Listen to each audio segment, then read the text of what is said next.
Chapter 16 I both wished and feared to see Mr. Rochester on the day which followed this sleepless night.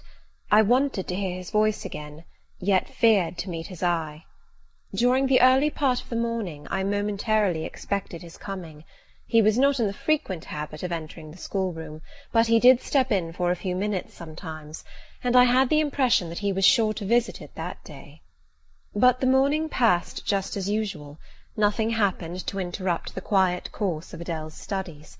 Only soon after breakfast I heard some bustle in the neighbourhood of Mr. Rochester's chamber, Mrs. Fairfax's voice, and Leah's, and the cook's, that is, John's wife, and even John's own gruff tones. There were exclamations of, "What a mercy master was not burnt in his bed!" "It is always dangerous to keep a candle lit at night." "How providential that he had presence of mind to think of the water-jug!" "I wonder he waked nobody." "It is to be hoped he will not take cold with sleeping on the library sofa," etc. To much confabulation succeeded a sound of scrubbing and setting to rights, and when I passed the room, in going downstairs to dinner, I saw through the open door that all was again restored to complete order, only the bed was stripped of its hangings. Leah stood up in the window-seat, rubbing the panes of glass dimmed with smoke. I was about to address her, for I wished to know what account had been given of the affair, but on advancing I saw a second person in the chamber, a woman sitting on a chair by the bedside, and sewing rings to new curtains. That woman was no other than Grace Poole. There she sat, staid and taciturn, looking as usual in her brown stuff gown, her check apron, white handkerchief, and cap. She was intent on her work, in which her whole thoughts seemed absorbed. On her hard forehead, and in her commonplace features, was nothing either of the paleness or desperation one would have expected to see marking the countenance of a woman who had attempted murder, and whose intended victim had followed her late last night to her lair, and, as I believed, charged her with the crime she wished to perpetrate. I was amazed, confounded. She looked up, while I still gazed at her. No start, no increase or failure of colour betrayed emotion, consciousness of guilt, or fear of detection. She said, "Good morning, miss," in her usual phlegmatic and brief manner, and taking up another ring and more tape, went on with her sewing. I will put her to some test, thought I. Such absolute impenetrability is past comprehension. "Good morning, Grace," I said. "Has anything happened here? I thought I heard the servants all talking together a while ago." "Only master had been reading in his bed last night. He fell asleep with his candle lit, and the curtains got on fire, but fortunately he awoke before the bedclothes or the woodwork caught, and contrived to quench the flames with the water in the ewer." "A strange affair," I said in a low voice. Then, looking at her fixedly, "Did Mr. Rochester wake nobody? Did no one hear him move?" She again raised her eyes to me, and this time there was something of consciousness in her expression. She seemed to examine me warily. Then she answered, "The servants sleep so far off, you know, miss, they would not be likely to hear. Mrs. Fairfax's room and yours are the nearest to master's, but Mrs. Fairfax said she heard nothing. When people get elderly, they often sleep heavy." She paused, and then added with a sort of assumed indifference, but still in a marked and significant tone, "But you are young, miss, and I should say a light sleeper. Perhaps you may have heard a noise." "I did," said I, dropping my voice, so that Leah, who was still polishing the panes, could not hear me. "And at first I thought it was Pilot. But Pilot cannot laugh, and I am certain I heard a laugh, and a strange one." She took a new needleful of thread, waxed it carefully, threaded her needle with a steady hand, and then observed with perfect composure, "It is hardly likely master would laugh, I should think, miss, when he was in such danger. You must have been dreaming." "I was not dreaming," I said, with some warmth, for her brazen coolness provoked me. Again she looked at me, and with the same scrutinizing and conscious eye. "Have you told master that you heard a laugh?" she inquired. "I have not had the opportunity of speaking to him this morning." "You did not think of opening your door and looking out into the gallery?" she further asked. She appeared to be cross-questioning me, attempting to draw from me information unawares. The idea struck me that if she discovered I knew or suspected her guilt, she would be playing some of her malignant pranks on me. I thought it advisable to be on my guard. "On the contrary," said I bolted my door." "Then you are not in the habit of bolting your door every night before you get into bed?" Fiend! She wants to know my habits, that she may lay her plans accordingly. Indignation again prevailed over prudence. I replied sharply, "Hitherto I have often omitted to fasten the bolt. I did not think it necessary. I was not aware any danger or annoyance was to be dreaded at Thornfield Hall. But in future," and I laid marked stress on the words, "I shall take good care to make all secure before I venture to lie down." "It will be wise to do so," was her answer. "This neighbourhood is as quiet as any I know, and I never heard of the Hall being attempted by robbers since it was a house, though there are hundreds of pounds' worth of plate in the plate closet, as is well known. And you see, for such a large house, there are very few servants, because master has never lived here much, and when he does come, being a bachelor, he needs little waiting on. But I always think it best to err on the safe side. A door is soon fastened, and it is well to have a drawn bolt between one and any mischief that may be about. A deal of people, miss, are for trusting all to Providence, but I say Providence will not dispense with the means, though he often blesses them when they are used discreetly." And here she closed her harangue, a long one for her, and uttered with the demureness of a Quakeress. I still stood absolutely dumbfounded at what appeared to be her miraculous self-possession and most inscrutable hypocrisy, when the cook entered. "Mrs. Poole," said she, addressing Grace, "the servants' dinner will soon be ready. Will you come down?" "No. Just put my pint of porter and a bit of pudding on a tray, and I'll carry it upstairs." "You'll have some meat?" "Just a morsel, and a taste of cheese, that's all." "And the sago?"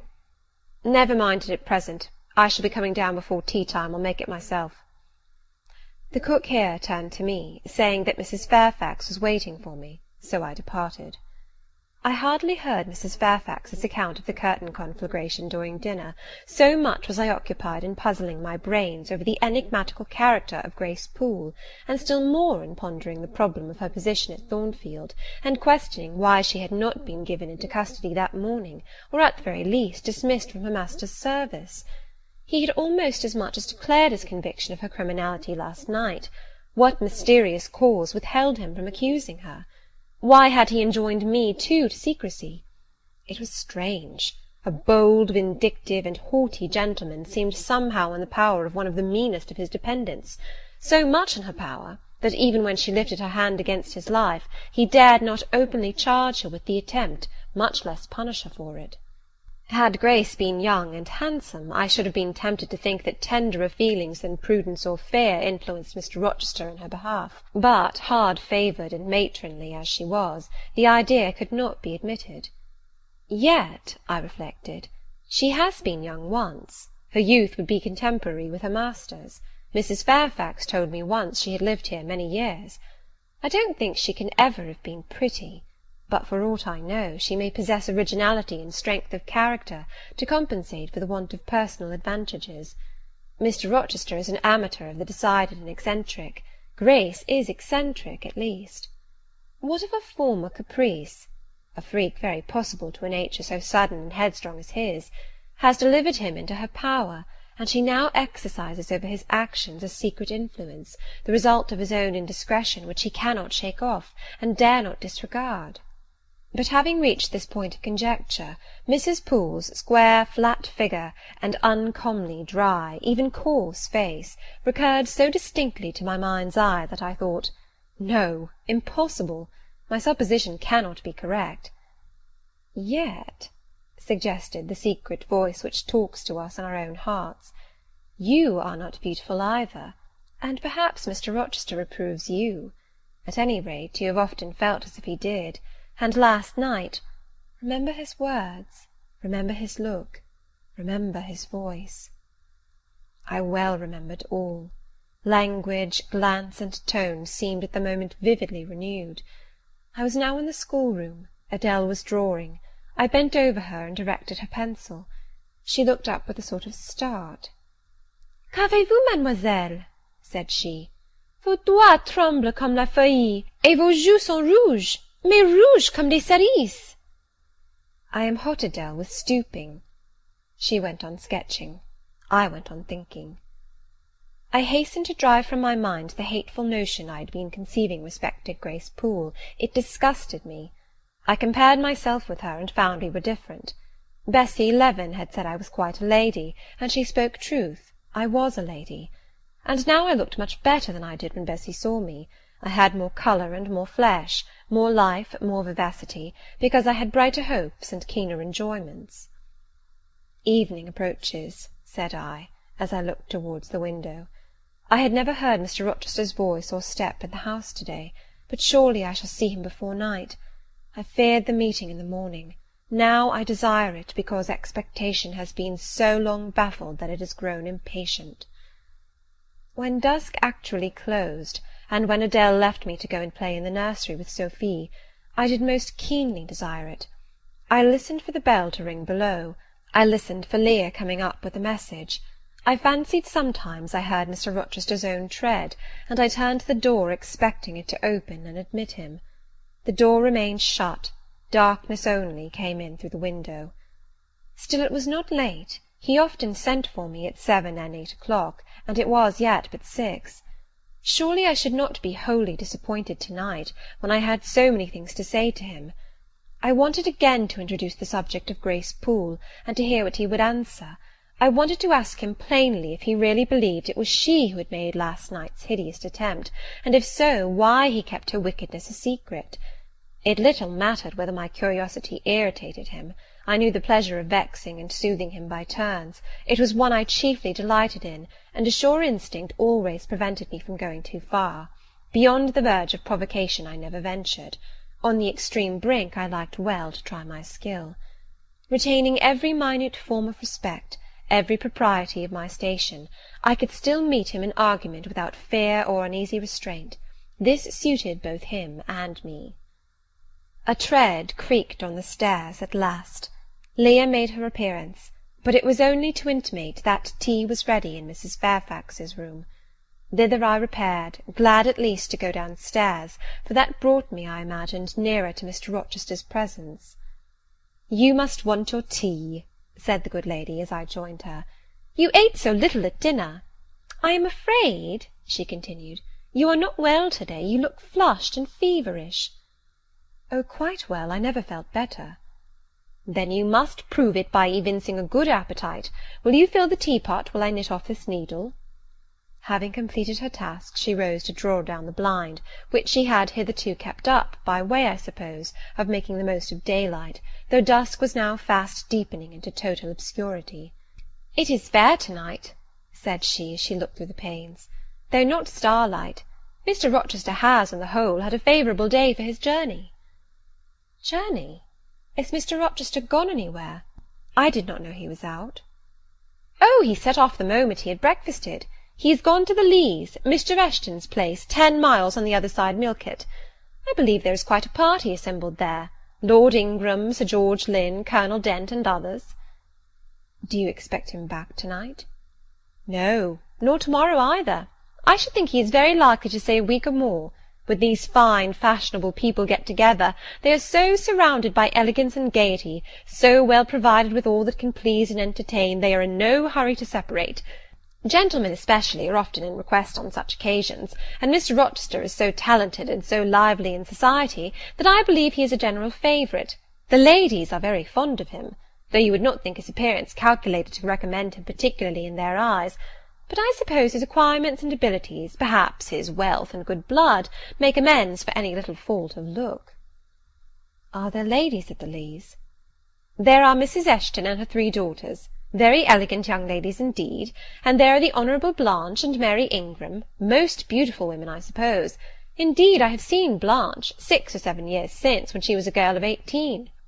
She came here to a Christmas ball and party Mr. Rochester gave. You should have seen the dining-room that day, how richly it was decorated, how brilliantly lit up. I should think there were 50 ladies and gentlemen present, all of the first county families, and Miss Ingram was considered the belle of the evening." "You saw her, you say, Mrs. Fairfax. What was she like?"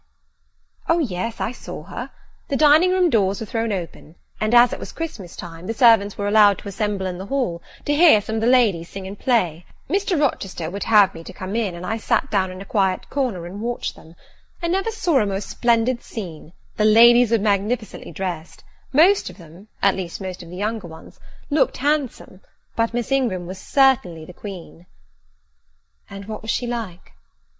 Tall, fine bust, sloping shoulders, long, graceful neck, olive complexion, dark and clear, noble features, eyes rather like Mr Rochester's, large and black, and as brilliant as her jewels. And then she had such a fine head of hair, raven black, and so becomingly arranged, a crown of thick plaits behind, and in front the longest, the glossiest curls I ever saw. She was dressed in pure white. An amber-coloured scarf was passed over her shoulders and across her breast, tied at the side, and descending in a long fringed end below her knee. She wore an amber-coloured flower, too, in her hair. It contrasted well with the jetty mass of her curls. She was greatly admired, of course. Yes, indeed, and not only for her beauty, but for her accomplishments. She was one of the ladies who sang. A gentleman accompanied her on the piano. She and Mr Rochester sang a duet. Mr Rochester? I was not aware he could sing. Oh, he has a fine bass voice, and an excellent taste for music. And Miss Ingram, what sort of a voice had she? A very rich and powerful one. She sang delightfully. It was a treat to listen to her, and she played afterwards. I am no judge of music, but Mr Rochester is, and I heard him say her execution was remarkably good. And this beautiful and accomplished lady, she is not yet married? It appears not. I fancy neither she nor her sister have very large fortunes. Old Lord Ingram's estates were chiefly entailed, and the eldest son came in for everything almost. But I wonder no wealthy nobleman or gentleman has taken a fancy to her. Mr Rochester, for instance. He is rich, is he not? Oh, yes. But you see there is a considerable difference in age. Mr Rochester is nearly 40. She is but 25. What of that? More unequal matches are made every day. True. Yet I should scarcely fancy Mr Rochester would entertain an idea of the sort. But you eat nothing. You have scarcely tasted since you began tea. No, I am too thirsty to eat. Will you let me have another cup? I was about again to revert to the probability of a union between Mr Rochester and the beautiful Blanche, but Adele came in, and the conversation was turned into another channel. When once more alone, I reviewed the information I had got, looked into my heart, examined its thoughts and feelings, and endeavoured to bring back with a strict hand such as had been straying through imagination's boundless and trackless waste into the safe fold of common sense. Arraigned at my own bar, memory, having given her evidence of the hopes, wishes, sentiments I had been cherishing since last night, of the general state of mind in which I had indulged for nearly a fortnight past, reason having come forward and told, in her own quiet way, a plain, unvarnished tale, showing how I had rejected the real and rabidly devoured the ideal, I pronounced judgment to this effect: that a greater fool than Jane Eyre had never breathed the breath of life, that a more fantastic idiot had never surfeited herself on sweet lies, and swallowed poison as if it were nectar. You, I said, a favourite with Mr Rochester, you gifted with the power of pleasing him, you of importance to him in any way. Go, your folly sickens me. And you have derived pleasure from occasional tokens of preference, equivocal tokens shown by a gentleman of family and a man of the world to a dependent and a novice. How dared you? Poor stupid dupe! Could not even self-interest make you wiser? You repeated to yourself this morning the brief scene of last night. Cover your face and be ashamed. He said something in praise of your eyes, did he? Blind puppy! Open their bleared lids, and look on your own accursed senselessness. It does good to no woman to be flattered by her superior, who cannot possibly intend to marry her, and it is madness in all women to let a secret love kindle within them, which, if unreturned and unknown, must devour the life that feeds it, and, if discovered and responded to, must lead, ignis fatuus like, into miry wilds whence there is no extrication. Listen, then, Jane Eyre, to your sentence. To-morrow place the glass before you, and draw in chalk your own picture, faithfully, without softening one defect, omit no harsh line, smooth away no displeasing irregularity, write under it, Portrait of a Governess, disconnected, poor, and plain. Afterwards take a piece of smooth ivory, you have one prepared in your drawing-box. Take your palette, mix your freshest, finest, clearest tints, choose your most delicate camel-hair pencils, delineate carefully the loveliest face you can imagine, paint it in your softest shades and sweetest lines, according to the description given by Mrs. Fairfax of Blanche Ingram. Remember the raven ringlets, the oriental eye. What, you revert to Mr. Rochester as a model? Order, no snivel, no sentiment, no regret. I will endure only sense and resolution. Recall the august yet harmonious lineaments, the Grecian neck and bust. Let the round and dazzling arm be visible, and the delicate hand. Omit neither diamond ring nor gold bracelet. Portray faithfully the attire, aerial lace and glistening satin, graceful scarf and golden rose. Call it Blanche, an accomplished lady of rank. Whenever, in future, you should chance to fancy Mr. Rochester thinks well of you, take out these two pictures and compare them. Say, Mr. Rochester might probably win that noble lady's love, if he chose to strive for it. Is it likely he would waste a serious thought on this indigent and insignificant plebeian? I'll do it, I resolved, and having framed this determination, I grew calm and fell asleep. I kept my word. An hour or two sufficed to sketch my own portrait in crayons, and in less than a fortnight I had completed an ivory miniature of an imaginary Blanche Ingram. It looked a lovely face enough, and when compared with the real head in chalk, the contrast was as great as self-control could desire. I derived benefit from the task. It had kept my head and hands employed, and had given force and fixedness to the new impressions I wished to stamp indelibly on my heart. Ere long I had reason to congratulate myself on the course of wholesome discipline to which I had thus forced my feelings to submit. Thanks to it, I was able to meet subsequent occurrences with a decent calm, which, had they found me unprepared, I should probably have been unequal to maintain, even externally. Chapter 16